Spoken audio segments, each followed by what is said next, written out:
Vane FM, This World Is Going to Ruin You, album review. Let's chat about it. Hey guys, what's going on? John here from What's Spinning here tonight to chat about this latest from Vane FM, formerly known as Vane. They are a Boston metalcore act, but if you ask me, they've got a lot more going on in their genre than just that. They seem to be, sort of influenced by mathcore, hardcore punk, even some emo and screamo. And honestly, these are all genres that I'm kind of iffy on these days. I'm very picky when it comes to my modern metalcore, especially as of lately.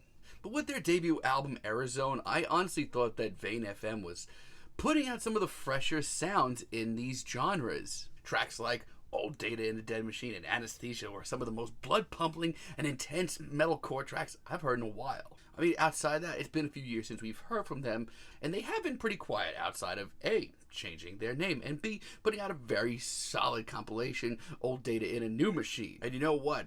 Just to say it quickly, that compilation doesn't get enough credit. The demos are really raw, the remixes are really primal, and then just some of the B-sides on there are really worth a listen. And to be honest, at first I wasn't that hyped for this new album, and then I started hearing some of these singles, and man, they are something great. Let's chat about this thing. This album starts off with Welcome Home, and Vane FM really don't waste a single second bringing in an immense feeling of dread and intensity.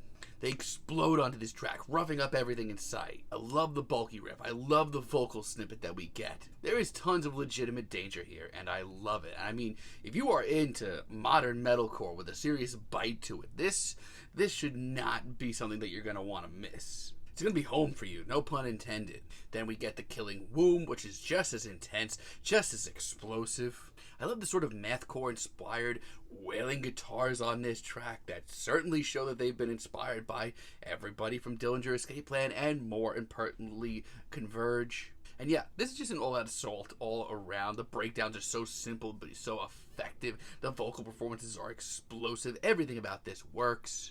There's something so obvious and so by the books about this, but also really fresh. And the production across this whole album is great. And then we get an absolute dream come true, Fear and Nonfiction featuring Jeff Rickley. To me, growing up, Thursday was probably my favorite post-hardcore and emo and screamo act. And hearing Jeff come in, perform this fantastic collaboration with Vane, it just really gives me so many good feelings. Vane FM on this album are leaving their mark on the genre in such a big way. I mean, I don't know how these guys even crossed paths, but I'm happy that they did, and much like the metalcore that I appreciate the most, it is just catchy enough to stick with you at the end of the day. Lights Out doesn't waste a single second. This just explodes right off the bat. Like, it couldn't even hold this sound in any longer if it wanted to.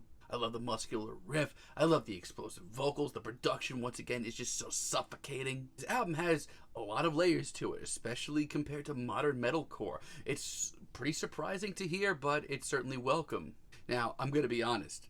I love this album. This is probably going to be one of my favorite rock albums of the year, but there are a couple of short moments where things get a little sloppy. Versus Wyoming, not one of my favorite tracks here. I feel like this is one of the very few tracks where Vane FM try and do a little too much. I feel exactly the same way about Inside Design. I feel like they just literally throw everything at us at this track. And honestly, yes, that can be exciting in its own merit, but it's a little too sloppy. And it's a shame because I do actually really love the guttural growls that we hear on this track.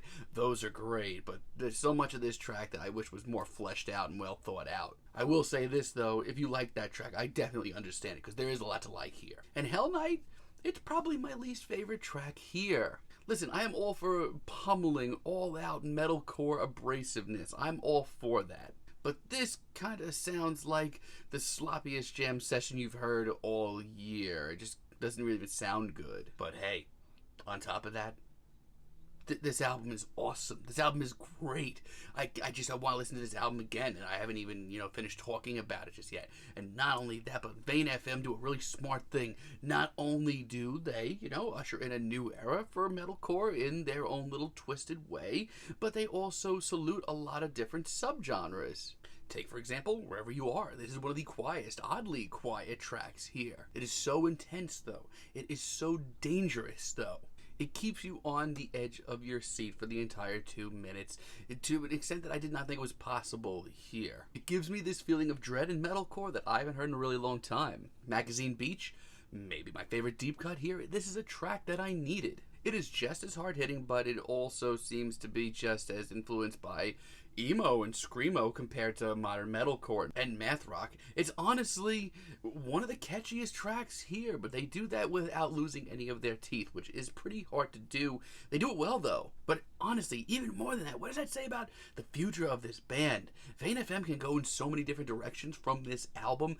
I'm so hyped already. Like, they're operating at this level right now on their second album. They know their sound this well.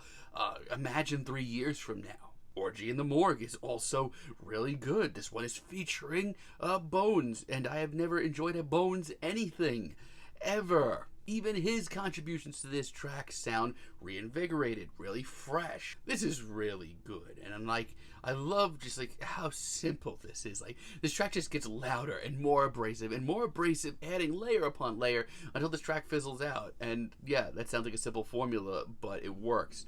And I continuously love the suffocating production. Hell yes! Wavery, I've loved as a single for a while now. Might be my favorite track here. Probably going to end up being one of my favorite rock singles of the year. And no, it's not as intense or as heavy-hitting as a lot of the other tracks on here. It's one of the more calculating ones. It's also on the more melodic side, which I know is going to alienate some. But for me, for Vane FM, and listening to this entire album, this single to me is the best of both worlds. It has the crushing atmosphere, and eventually it does pick up into something more heavy, but it shows the more calculating side as well as the more melodic side. This track has it all. And as the finale, yeah, Funeral sound pretty much rips too. And yes, it's going to be one you're going to need to sit with, because the first half of this track is practically a funeral dirge. It is nothing but a piano ballad, one that will probably break your heart. It creeps along, it's very intense, and there are multiple parts here where it is gorgeous. But the production tricks, the vocal snippets, all of it comes together and makes something pretty powerful. Also, I should note, it is not even, like by far the longest track here. I mean, most of the tracks on this album barely hit the 2-minute mark. This is a 7-minute track, but it is so good, and I implore you to listen to the whole damn thing, because when it picks up, it is a gloriously heavy finale. I mean, I may be simping pretty hard for this right now, but this is one of the better heavy albums I've heard in quite some time, and one of the best rock albums I've heard all year. Yeah, Vane FM do nothing but impress me on this album. Not only do they take the modern metalcore and mathcore sound, but they take that, they shine it up a little bit. They make things sound pretty modern, but they do so while saluting a lot of subgenres that aren't getting a lot of love right now, and I personally think it's really fresh. I'm loving this. I'm feeling a strong 8 on this album, but let me know what you guys think down below. If you like the video, be sure to give us a like, give us a subscribe, and let me know down below what you would like for me to chat about in the future. And until next time, have a great day, guys.